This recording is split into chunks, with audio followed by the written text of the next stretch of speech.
কি রে বুনু, এরকম ভাবে কাঁদছিস কেন? দিদি, এবারের মতো প্লিজ বাঁচিয়ে দে। অঙ্কে দে আমি ফেল করেছি। না না, আমি তোকে পারবো না বাঁচাতে। প্রতিবার তুই ফেল করবি, প্রতিবার আমি তোকে বাঁচাবো, আর মার কাছে আমি বকা খাবো। আমি পারবো না। ও, তুই বাঁচাবি না তো আমাকে? দাঁড়া। টান টানা, টানানা,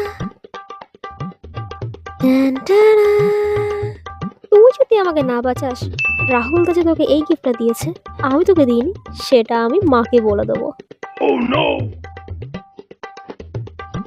দেখ তুই এটা করতে পারিস না, বলে দে। ঠিক আছে, যা, এবারও বাঁচিয়ে দেবো।